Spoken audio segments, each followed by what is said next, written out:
From LinkedIn News, I'm Leah Smart, host of Everyday Better, an award-winning podcast dedicated to personal development. Join me every week for captivating stories and research to find more fulfillment in your work and personal life. Listen to Everyday Better on the LinkedIn Podcast Network, Apple Podcasts, or wherever you get your podcasts. From LinkedIn News, I'm Jessie Hempel, host of the Hello Monday podcast. Start your week with the Hello Monday podcast. We'll navigate career pivots. We'll learn where happiness fits in. Listen to Hello Monday with me, Jessie Hempel, on the LinkedIn Podcast Network or wherever you get your podcasts. Hello and welcome to another exciting episode of Negotiate Anything. I'm Kwame Christian. I'm a business lawyer by trade, but my passion lies in teaching you the keys of persuasion and conflict resolution. My goal is to empower you to engage in these conversations confidently and effectively by not only sharing what works, but by also uncovering why these techniques work through revealing the psychological principles that lie behind persuasion. This podcast is brought to you by the American Negotiation Institute, where we put on workshops that are designed to make your difficult conversations easier. These workshops focus on conflict management and negotiation and will give you the confidence you need to get more of what you want without jeopardizing relationships. Check out the link in the description if you're interested in learning more. Before we start this episode, I want to start off with a bit of an apology here. I say a bit because I have good reason for this delay. So as you can tell, it's been almost a month since the last episode, so I apologize for that gap. I've been really busy. I was traveling a lot. I was actually in San Diego last week doing an all-day training. And so if you want to blame somebody for the delay, blame a listener in San Diego named Chelsea. She was the one who brought me in to do a training at her company. So shout out to Chelsea. Thanks for the invite. I had a blast. You are going to love this episode today. It's with my friend Claude Fidelin. Claude was educated in Paris and earned his MBA from Columbia Business School and is currently an executive at a major Fortune 100 company that unfortunately must remain unnamed. Over the course of his impressive career, he's had the opportunity to negotiate large business deals and train thousands of executives. Now, that might seem very impressive, but my favorite part about Claude's story is that he's from Martinique, a small island in the Caribbean, which is right next to my dad's island of Dominica. And as a proud Caribbean American, that really speaks to my heart. I brought Claude on the show today to talk about cross-cultural negotiations. He drops some knowledge bombs in this episode, and I know you're going to love it. So without further ado, let's jump into the interview. Claude, thanks for joining us today. Thank you for having me, Kwame. Hey, it's my pleasure. So how about you get us started by telling us a little bit about yourself? Of course. So as you can tell by my accent, I'm French. I'm 38 now. Been in the US now for 7 years. That was kind of a kid's dream to come over to the US after everything I watched on TV back in France. But on the professional side, I've been in the negotiation space for the past 16 years. And really the reason why I got into it is because out of my first business school, I really liked the interaction with people, and I like the sales aspect, but I didn't like just to do sales. So just the interaction with the people. And I liked also to prepare and to be on my own and like crunch numbers and think about scenarios. So I didn't want to go totally in sales or marketing. I didn't just want to be behind the computer crunching data. And that's where this idea of negotiation come to fruition. So that's the path I chose. And I'm super happy about the balance that it really provides me between doing my own homework and interacting with people. So I started in banking, doing negotiation for a French bank in the UK. And then after that, I moved into consulting, advising clients from all industries all over the world around how they could get better contract for themselves. And then after that, I decided to do my MBA, and I came to the US for my MBA. And that's when I also decided to stay. On the personal front, I'm married. My wife is British, so that's a lot of cross-cultural interaction, both with my wife, but also between our families. And we have 2 lovely kids. My son is almost 4, and my daughter is 1.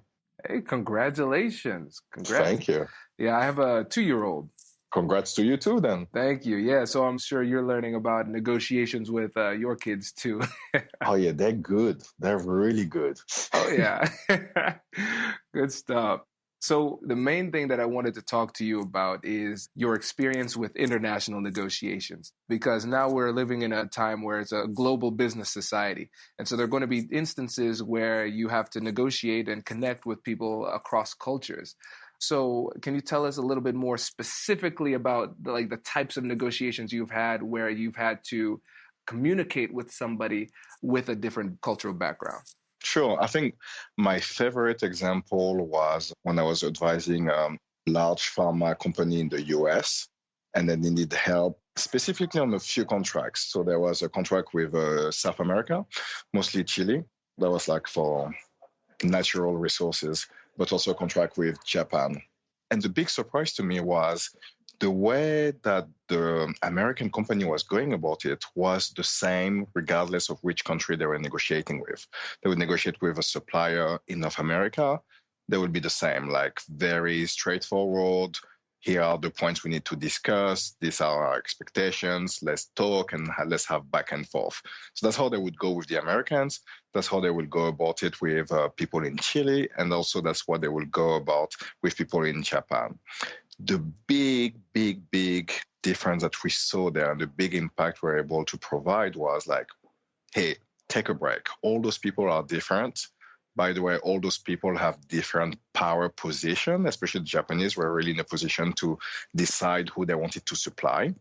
So we're like, you need to take a time out. Let's rethink this. And the big impact we had there was, forget about emails. That's not the way to go about building a relationship in Japan. So instead of that, we made sure that the counterpart of this pharma company in Japan, like the general manager in Japan, would actually receive a very nice letter on paper. I know it sounds crazy, but a very nice paper, letterhead. But not only the letter saying what they wanted to do, there will be like a big brochure about their company, what they stand for, some of their story behind it. And we had that whole package actually hand delivered to the companies we wanted to interact with in Japan. Just that by itself made a big impact. We've been trying to have a relationship with that company in Japan for years, and it really wasn't going anywhere. But just thinking how they receive it, what are their expectations, and meeting and even exceeding those expectations definitely opened the door and at least allowed us to start the negotiation. I think that's a brilliant example of the different approaches that countries can have when it comes to negotiating and how different cultures need a little bit more of a hands-on approach. And it takes time to build those types of relationships. In your opinion, and I know I'm asking you to speculate a little bit here, what do you think the perspective of the pharma company you were working for at that time when they didn't take that personal approach? What message were they receiving? Yeah, so our hypothesis there was the Japanese are really focused on relationships and long-term relationships. And some of the evidence that we had to support that hypothesis was they would not change the price. That natural resource, the price had skyrocketed over the past 10 years. Like we're talking 5 times more expensive. In Chile, the price reflected that market. In Japan, they barely increased the price by a few percentage points year after year. That's also what made the Japanese suppliers so much in demand because their prices were much lower. But what was important for them was a long-term relationship. They wanted to feel like, hey, right now we're on the right side because the price is going up, but we're not going to increase the price. But they just wanted to feel like whichever partner they were going to contract with would be replicating that favor in case the price will drop down. And when you just go to them because they have the cheapest stuff, they don't feel valued. They don't feel like you're building a long-term relationship. They don't feel like a personal connection. They don't feel like, it will be an equal relationship that things change. So that's why it was so important for them to feel like this is not just a transaction today because we have a good price. We are building a relationship. And you sending me an email, this is not building a relationship. You sending me your executive, taking half a day with me with nice paper and the whole background and getting to know our two companies, that's you starting to build a relationship. That's kind of the difference between Tinder and Match.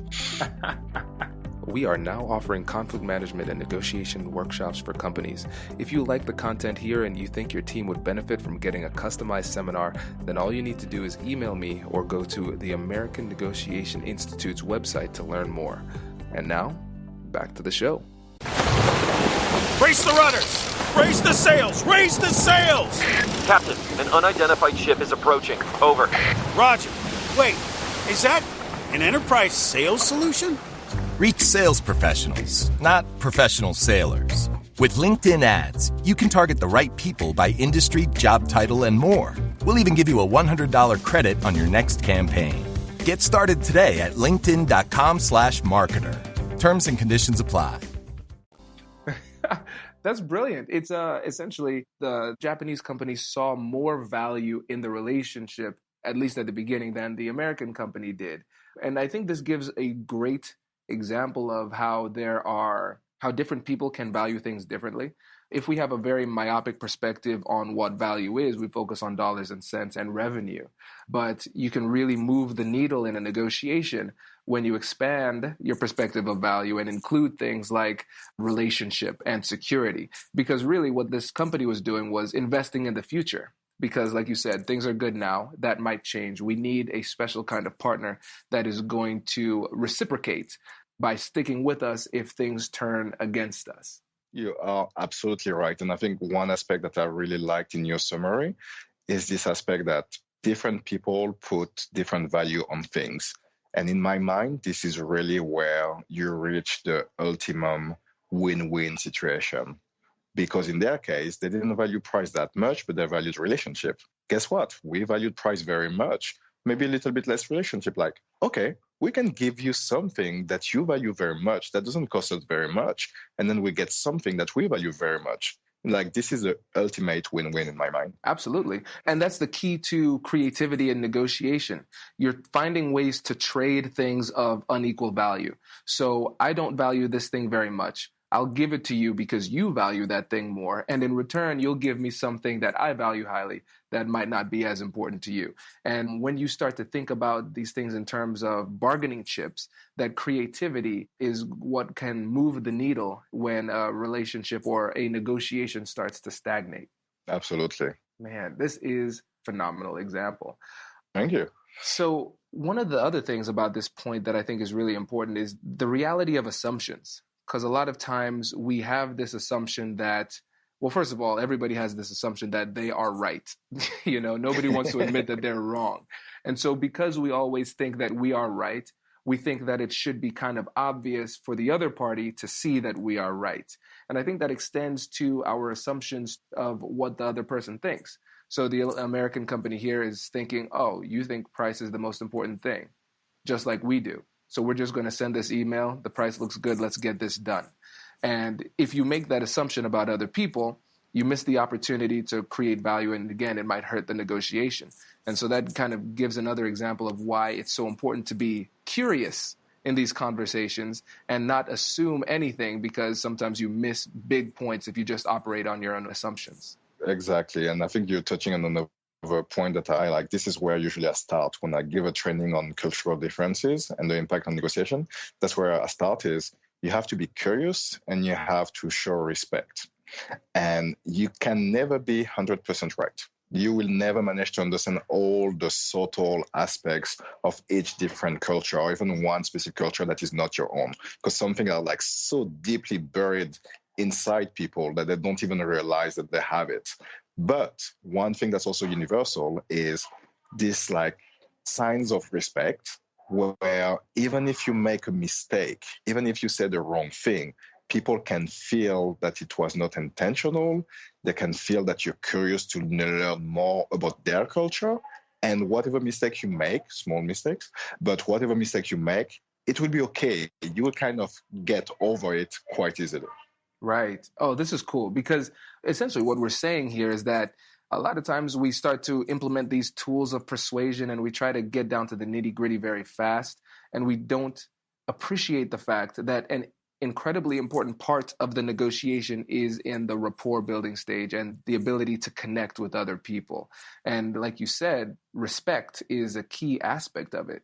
One of the questions I have here is, when it comes to showing respect between cultures, how can we show respect in a universal way if we're not sure how to navigate the particular business culture in question? Sure. I think it's really simple stuff. I think probably try to listen first and speak a little bit less if you're unsure. If you're not in your environment, you kind of like take a backseat position and just observe. And I think just by forcing yourself to listen, you have to observe a lot more what's happening around the table. So I think that's one. The second one, an easy one is also just do a quick research. If you go to a different country or if you know someone from a different country, you just do a quick Google search. There's loads of like one-pagers that will tell you the bare minimum that you have to know and to understand. So I think those things are definitely important. And then a big aspect is also try to replicate or like mimic what the other culture is doing.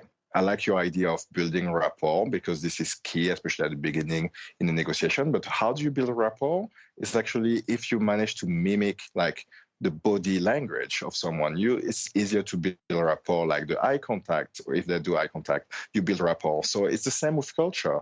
See how they sit, see how they drink their tea, see what they order. Like if you go to the Middle East, everybody order tea. Just order tea. You may not like tea, but just order tea. This is what everybody around you is doing. Just don't go about your normal day and have coffee or have a Coke. Just order tea. So just mimicking what the other party is doing at the beginning to get aligned with them, that will take you a long way. That's brilliant. I like that. One of the things that I think some assumptions people might have is that they might see a dichotomy between East versus West. Not versus, but East compared to West. So the Western world, United States, Canada, Europe, versus the East, which is comprised of the Asian countries. And then we have Africa, we have Latin America. Like those are the big globs of people that people think about when they think about cultural negotiations or cross-cultural negotiations. But I'm interested to see the differences between negotiation styles in the Western world. So you've had the opportunity to negotiate professionally in Europe and in the United States. What are some differences you've seen in the English-speaking world in Europe versus the English-speaking world in the United States when it comes to negotiation? Yeah, so I think first is really realizing that, first in Europe is made up of many countries, and a lot of these countries have a different history. So they would behave in a totally different way. And to some extent, to my great surprise, and I had to learn the hard way, but the US is not that different. The way you interact and build rapport in New York is very different from the way you build rapport in the Northwest or even in some part in the South. So I think that was my first learning. It's like treat each country, and in some cases, even each region in each country in a different way. That's super, super, super important. And then try to understand quickly if you have something in common. So what I mean by this, Americans negotiating with British, that's quite okay. Americans with Germans, also quite okay. It's like there's a cultural aspect that's quite similar in many ways. Suddenly, when you start moving to a more like French, Latin base of France, Italy, Spain, negotiating with the US, that gets to be a bit trickier. So sometimes it's really hard to know in advance how the culture will gel together, even within Europe, but even within like countries that you may think are quite similar, but actually would approach things in a very, very different way. This is really cool. And this is fascinating because really what it's showing is the importance. It's demonstrating the importance of being curious, because a lot of times you go into these conversations, like I said, with the assumptions, even within a country, and you're going to be sadly mistaken. Paces are different. Like New York to the South, very, very, very different. And if you miss it, like if you take somebody from New York who's a fast talker, really wants to get down to business, and you take them to the South, again, it's like, oh, this is kind of abrasive. And you might leave a negotiation and it might not go well. And you have no idea why, because you weren't curious. So yeah, this is really interesting. One of the things you mentioned was the countries like in France or more of a Latin base. It's a little bit different from the countries like US, England, and Germany. For you, what are the key differences you've seen in those countries? So the way I look at these countries is first how important hierarchy is for some countries. Let's say that in France, it's a quite hierarchical culture, meaning if someone of a higher authority on paper or for whatever reason says something to you and you're below, it's expected that you comply. And that would be expected on both sides, the one that's higher in hierarchy and the one that's lower in hierarchy.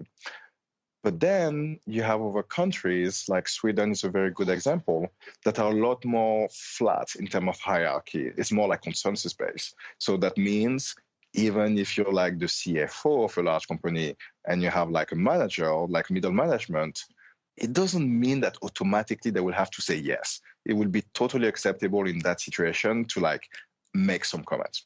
And that gets tricky. I had projects where I came actually from the UK where I started my career.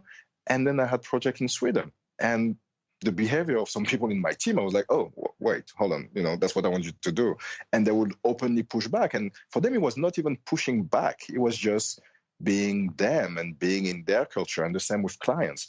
So I think that's a big, big one. And also the other aspect is around, is the culture more focused on the collective? Is the culture more focused on the individual? And in this type of situation, when it's focused on the individual, it's okay for you to look out for yourself and just try to do you. And that will be accepted in that culture. Mostly the Anglo-Saxon countries would be a bit more like that. France, a lot as well. But other countries would be like, no, it's about the collective. No, it's about the group. It's what's good for the group. And then again, if you try to talk about I, and me in a setup where people think about the group, that's not going to help you build rapport. So I think those two aspects, and there's like three more by this specialist, but those two aspects are usually where people make the biggest mistake. That's really interesting. I forget which book it was I was reading, but I believe there was one instance where a company sent a high-ranking official that wasn't like the CEO of a company to negotiate with a company in another country with their CEO and their top brass. And other company felt it was insulting that it was somebody that wasn't the CEO that came from the other company. And I think that kind of goes to show how something that might be a decision based on efficiency for a company in the United States might actually come off as insulting for a country that is more hierarchical, that focuses on rank. Very, very true. Yeah, so that's a key part. And now with the individual society versus the collective society, besides making sure that the semantics of your approach are in line with the society at play, what other things do you think they should watch out for? So if I'm somebody coming from, the majority of listeners are in the United States. So let's say if I'm in the United States, which is more individual, and I'm negotiating with Japan, that's more collective, what other things do you think I should focus on other than just the relationship? I think it's, and here is like about getting tactical, like how to make sure you are in a better position to win. My thought here was to socialize your ideas before going prime time. So let's say you want a specific outcome and there's a meeting to talk about that outcome. Instead of just waiting for that meeting to present your idea, you should, before that meeting, go around and talk to a bunch of people about your idea, so that it means that when you go into the larger session, people are more like already in tune and aligned with your idea, and the person that's there ready to make the decision is very likely to look around body language or even like explicitly what people say, and based on that, make their decision to go with your idea or to go against your idea. So I think that's a big one. That's super helpful.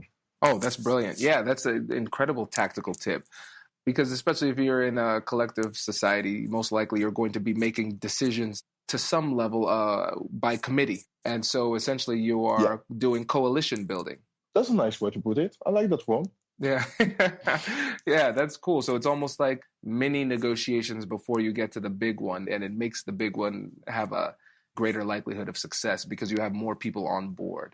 Exactly. Or even if it doesn't succeed, you know in advance that this approach is not going to succeed. So you have the opportunity to adjust before that prime time. Oh, that's brilliant. Very, very cool. You know, I could talk about this all day. This is really fascinating to me. Once you get settled, when you go back to Europe, we have to have you back on. Oh yeah, and I know the Dutch are going to give me like some really juicy examples for you.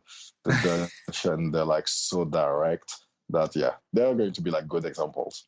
That is cool. Well, before you go, just a couple last questions. Wanted to ask you about some resources. Are there any resources you'd suggest that our listeners look into when it comes to improving their cross-cultural negotiations? Well, I mean, the first one, shamelessly, I'll put a plug for my blog, thenegotiationroom.com. I think it's an interesting one where you can talk about it or think about it in a fun way and also in a simple way. So that's one. But then I think like the reference in that space, it's not easy to remember, but it's called Gert Hofstede. And he created the 5 dimension of cultural differences. I know the spelling is a bit weird, but if you just type 5 cultural aspects of negotiation, of culture, it will come up first in Google, and the name is Gert Hofstede. So that's super cool. It's a good general understanding of it. And then from there, you have a bunch of like specialized books. But I would just at the beginning, go with the simple little like blogs or one-pager online about cultural differences and try to focus just on the country where you're going. If you're just going to the Middle East, just focus to like Dubai. Okay, how do they think over there? What do I need to do? What should I not do? Take it step by step. That's cool. Yeah, and now I have another book for my book list. Definitely, so thanks for that. And I'm going to link to your blog and the book reference you made too. So in the description, listeners, if you're trying to take notes, don't worry. I'm going to put that link in the description and check out the blog. That is awesome. Very, very cool. Perfect. Well, yeah, thank you again for joining us today. This was really, really helpful. Thanks for having me. Super fun.